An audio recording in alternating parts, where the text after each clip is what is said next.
Hi, this is Kim. Welcome back to my channel. Walking through the area today on the way to do some errands. I want to bring up the subject of the MTA's financial problems and the threats to do massive cuts to the system and the employees. Well, basically, if you were to go back to the history of this agency, this lopsided agency, Frankenstein agency, was uneven, wasn't well financed, wasn't well thought of. It was just hodgepodges of agencies put together so some whack job named Nelson A. Rockefeller could run for vice president on the Nixon ticket. Well, it flopped too, his bid.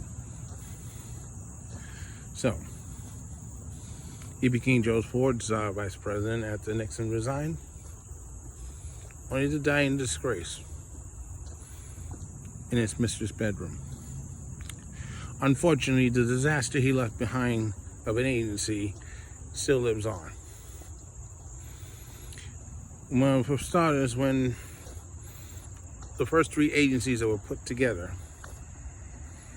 on the MTA, which is New York City Transit Authority, Long Island Railroad, and the Travel Bridge and Tunnel Authority. So the Travel Bridge and Tunnel Authority was funding Long Island Railroad and New York City Transit Authority. And that's what it was called at the time. The problem was the balance was not even. So New York City Transit was getting the short end of the stick. So Long Island Railroad was getting more of the money than the subways and the buses. And that formula has not been corrected even to this day. So when Metro North joins in 1983, again, the same thing happened. Now the railroads are taking more of the money than the subway, which is one of the reasons why there's a drain on the finances of New York City Transit and its predecessor, New York City Transit Authority. And of course, disastrous thinking, disastrous planning, disastrous everything that comes along with it. They have, I don't know if you ever seen this map on my wall next to Ariana Grande, this wonderful plan that they were going to build these several amounts of transit lines throughout the city. That majority never happened. Unfortunately, that nice drawing did cost taxpayers money, because that's plans that were made, thought of, put down on paper. You had to pay these people. So all those plans that they came out, the 63rd Street line, the 2nd Avenue, part of it, the Parsons Boulevard extension,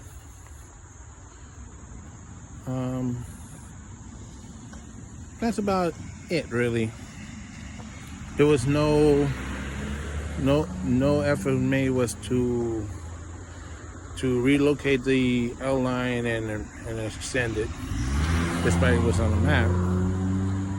That's why they need the CBTC on that line. And 7 line extension was not even part of the original master plan to 34th Street. Well, that was Bloomberg's doing. Anyway, speaking of Bloomberg, another part of the reason why you're having financial problems is the MTA should never have taken over those 7 private bus lines. Bloomberg was blackmailing the agency, saying if he didn't take them over, they were going to hold hostage the new cars that were going for Metro North. And you know, Metro North cars were starting to fall apart. They had a train that was running to Grand Central one day, and it was videotaped with one door open and people were around it.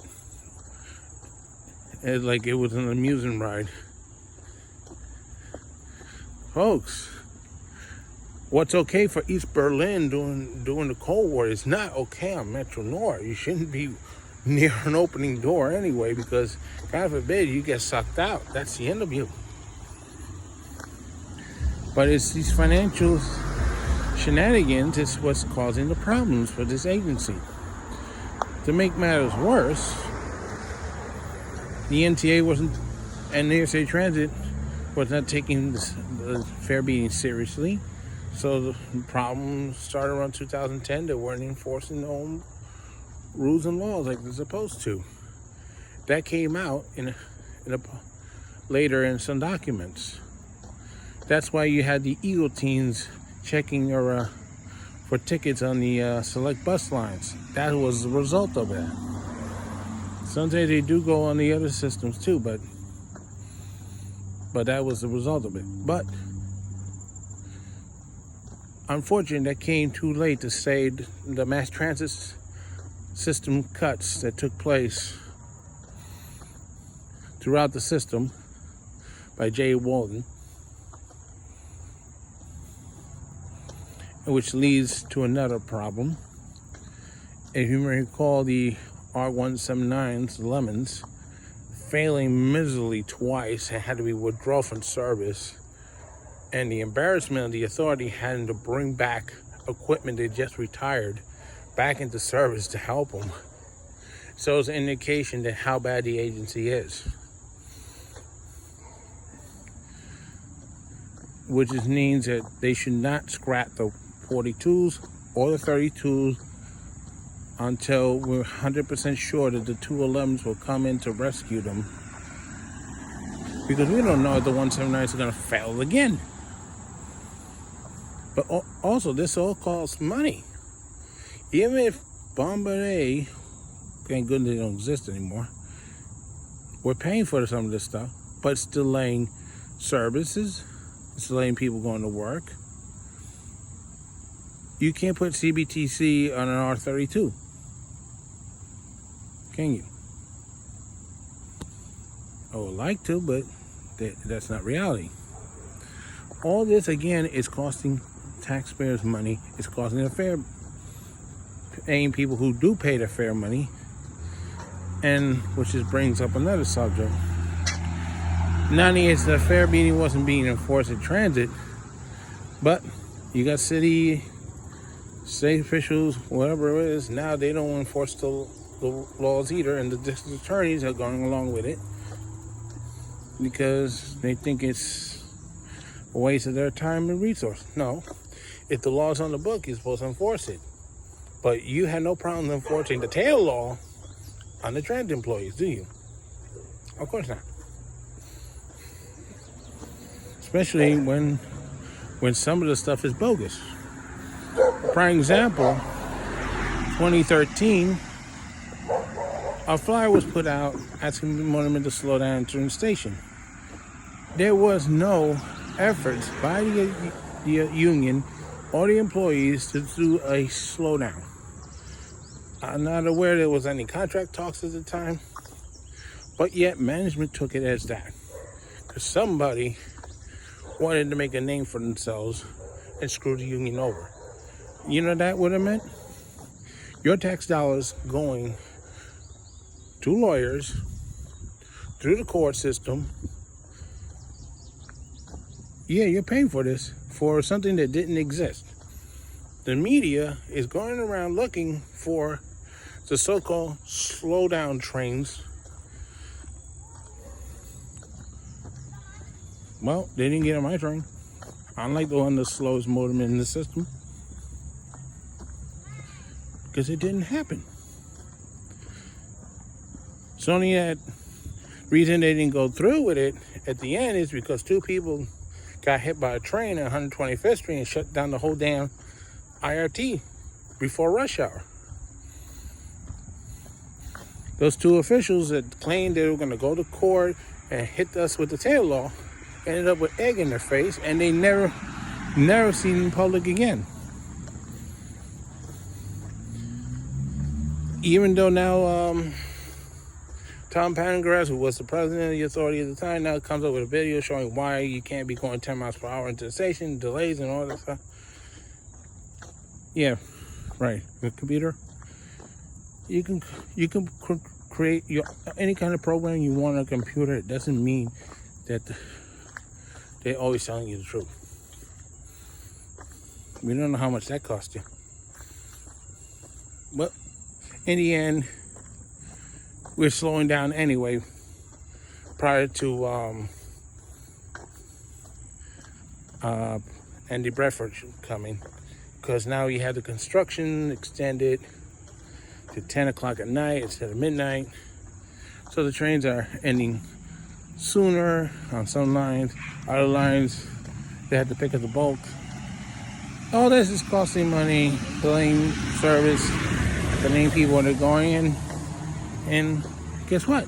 Increasing assaults on transit employees. Increasing false complaints against transit employees. I mean, I counted about 75 complaints they threatened to make against me. You know how many went through? 1. And I'm not even sure that was my complaint. But the fact is, the finances of the authority is shaky. The bond holders have to be paid. Fuel prices is unpredictable. Remember, several years ago, they had the one retailer of a fuel used for the buses. He had them in a chokehold, because now all of a sudden he could jump the price and they can't do anything about it. And that happened. The prices of everything is going up. Taxes are going, collection is going down. Not a lot of people are riding the system because of October. You have 7 private bus lines that you should not have taken over. Now it's draining you financially too. You lost a Long Island bus to a private company because you try to do the same cuts over there like you did here, and Nassau County told you to go F yourself. And then you change presidents of the authority in the middle of a major change, because the governor doesn't seem to like Andy Bradford. But don't worry, he's back in London. He's a happy fella, and I wish him well. He was a really nice guy. Never met him, but I understand he was a really nice guy, and he probably saved my career at the end. Andy Bradford, if you ever see this video, thank you for putting your foot down on labor relations. They needed that behinds kicked. You're right, they are destroying morale for the employees. The discipline in the system is ridiculous. You don't have that in Metro North, Long Island Railroad, the other system. Which, oh, by the way, another problem. Now, you know, they were supposed to put these clocks in to cut down on overtime. A lot of these clocks have not been installed. The ones that have, yes, there's some vandalized. But in New York City Transit, they're not been installed that I'm aware of. Unless they changed it by now. So, you're still losing money. Everywhere you go, you're losing money. You're using tax revenue. This money is not coming in like people coming to work like they used to. It's all now on Zoom and other stuff. The fact is, you're not bringing in the money. That's the bottom line. And then they want to do cuts, and of course blame the employees. But the cuts, the majority of the time, is going to end up on New York City Transit employees. They want them to reopen the contract. Oh, by the way, nice car. They want to reopen the contract. Why should we reopen the contract? You negotiated this thing. The 10%, we were lucky to even get that. And now you want to reopen? No. You're the ones who made the mistakes. You're the ones who should be eating it. What you should be doing is one, get rid of your ridiculous consultants. They don't need to be there. That's a drain of money. You can save money by getting rid of these idiots, because that's what they are. And I don't care if they threaten to sue. They're idiots. You don't need them. Stop wasting money on unnecessary projects. Stop wasting money on buying deficiency subway cars like the R179s. You could have gotten it from Kawasaki or somebody else. And by the way, San Francisco's having problems with their version of the bomber cars too. And a train over there had a pull apart. That's what we call it. The coupler came loose on the train, but the train kept going, which is not supposed to. It wasn't a while for the computer to realize, hey, I'm missing something, to stop the train. You know, I mean, it would have been kind of funny if you know, nothing had happened, which it didn't. But if somebody was walking between cars and this happened, it wouldn't be so funny if the person's dead. So, if you add all the other factors and you want to say, oh, it's pensions and salaries, yeah, but you also forget you got to pay for fuel, you got to pay for electricity, you got to pay for drug testing, you got to pay for uniforms. You could cut down the uniforms. Motormen do not need a uniform. The only reason you have it is for the stupid opto. If you get rid of the opto, you could get rid of the uniform. You save tons of money. And besides, that uniform's made in Mexico. Yeah, I still have the labels. Made in Mexico. So, you still need to cut out the consultants. There is a lot of waste that you can get rid of. And yes, you might have to control the overtime on the commuter lines because it's out of control. And it's not the motormen and the conductors making that crazy overtime.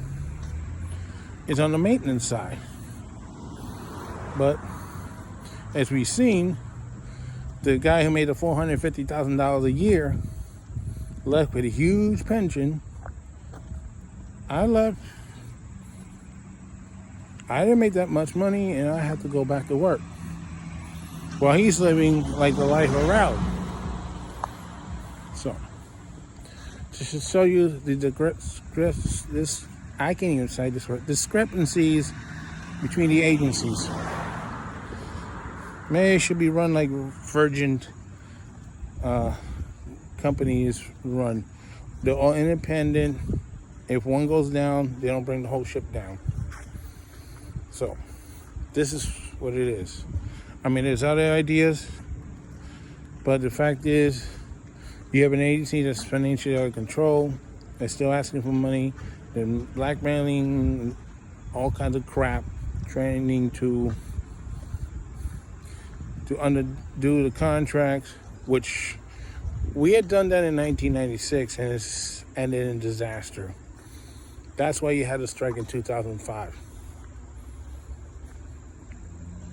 When they tried to reopen the contract again in 2010 and didn't get the way, disaster struck again. Don't let them try that again. They're not going to get the way. After all, they filed the CDC guidelines and you have over 100 employees dead. They filed the CDC guideline in 2001 and guess what happens? World Trade Center, anthrax. How many people are dying every day from the World Trade Center disaster? So, and they offered the $550,000 death benefit, but the problem is also the agency is not helping the families with their pension at NICES, and they should get on their ass. Get on the phone, fix the problem, and get it over with. Well, I said once again, this is an agency that's out of control. The only way you're going to save money is management has to cut itself. They had to get rid of the consultants. They had to get rid of the unnecessary buildings. They had to get rid of unnecessary management personnel, which is impossible to do because they don't know who does what. And it's even in the Daily News that the head of the New York City Transit doesn't know who's doing what. That has to be investigated. That has to go through to every personnel that's on the books and see what is what. In the end, you can make those cuts there. You don't have to cut motormen, conductors, bus operators, cleaners' jobs, station agent jobs. You need to get rid of management jobs. That's what's going to solve the problem. Because if you have too many chefs, you're going to ruin what you're cooking. So this is Al Can saying so long for now, and don't forget to stop. And remember, pouring lemon over a wound just makes it worse. That's the 179s.